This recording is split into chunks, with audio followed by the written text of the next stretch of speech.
Nous sommes réunis autour de la parole de Dieu ce 22 décembre 2024, jour dominical. Les textes qui sont soumis à notre méditation, suivant le calendrier liturgique catholique, la première lecture c'est Michée, chapitre 5, les versets 1 à 4. Le psaume de méditation, c'est le psaume 80. La deuxième lecture, c'est Hébreux 10, les versets 5 à 10. Et enfin, l'évangile, Luc 1, les versets 39 à 45. Pour ceux qui nous suivent, ils comprendront que l'évangile du jour et le psaume ont déjà fait l'objet de notre méditation. Alors aujourd'hui, donc, nous allons méditer la première lecture et la deuxième lecture. Pour cette première vidéo, il s'agit de la première lecture, Michée, chapitre 5, les versets 1 à 4. Bon, nous allons extrapoler jusqu'au verset 7. Donc, Michée, versets 1 à 7. Alors, qui est Michée? Michée fut l'un des prophètes du 8e siècle avant Jésus-Christ. Il était contemporain du prophète Amos et d'Osée qui ont prophétisé dans Israël du Nord. Mais aussi il était contemporain du prophète Ésaïe qui a prophétisé à Jérusalem. Lui, Michée, est du sud de Juda.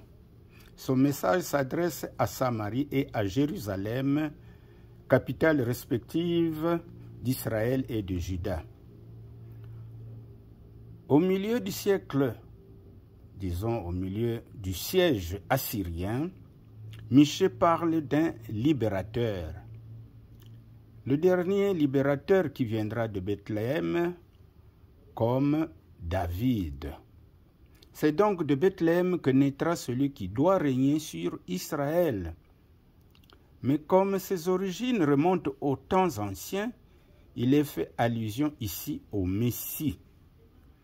Dans Ésaïe, les chapitres 7 et 9, l'on annonce avec précision que la Vierge Marie mettra au monde un fils et on l'appellera Emmanuel, c'est-à-dire Dieu avec nous. Il s'agit bien sûr du Messie qui naîtra au milieu des hommes et vivra parmi eux pour leur montrer le chemin qui mène à Dieu. Les évangiles nous apportent d'ailleurs les éclaircissements nécessaires à l'accomplissement de cette prophétie de Michée et d'Ésaïe, ce que nous pourrons lire en Matthieu 2, les versets 1 à 18.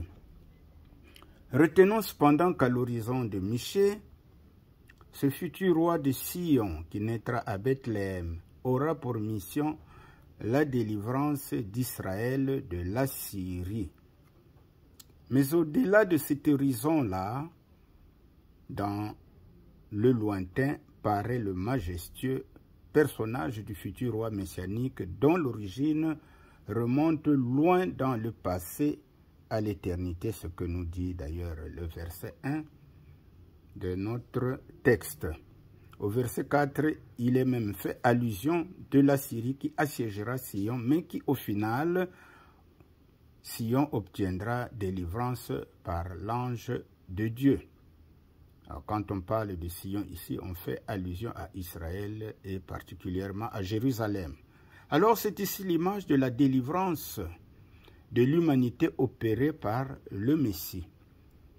Remarquons que Dieu s'est beaucoup servi de l'histoire du peuple élu qu'est Israël pour illustrer les prédictions de Christ dans l'Ancien Testament. Ces prédictions cachées dans l'histoire d'Israël constituent pour le lecteur que nous sommes, le lecteur de Saintes Écritures, un exercice spirituel passionnant et majestueux. Donc, au fur et à mesure que nous méditons les textes, surtout de l'Ancien Testament, eh bien, nous découvrons beaucoup de promesses de Dieu qui sont cachées dans les paroles de l'Ancien Testament. Alors, mes bien-aimés dans le Seigneur, une fois que nous avons fait le tour d'horizon de ce texte, Michée, chapitre 5, les 7 premiers versets, alors quelle application pour nous, lecteurs de la parole de Dieu, pouvons-nous faire de ce texte? Eh bien, partant de ce texte, puissions-nous faire une lecture de notre histoire personnelle. Et maintenant que nous connaissons Christ comme Fils de Dieu et Sauveur de notre vie. Lecture à faire à la lumière de la parole de Dieu et qui nous aidera à bâtir notre marche en suivant les pas de Christ. Et aussi à bâtir une prière qui libère notre âme. Donc voilà l'intérêt de lire et de méditer régulièrement la parole de Dieu. Parce que cette parole nous aide à bâtir une vie qui plaise à Dieu. Soyez bénis dans le nom de Jésus-Christ. Amen.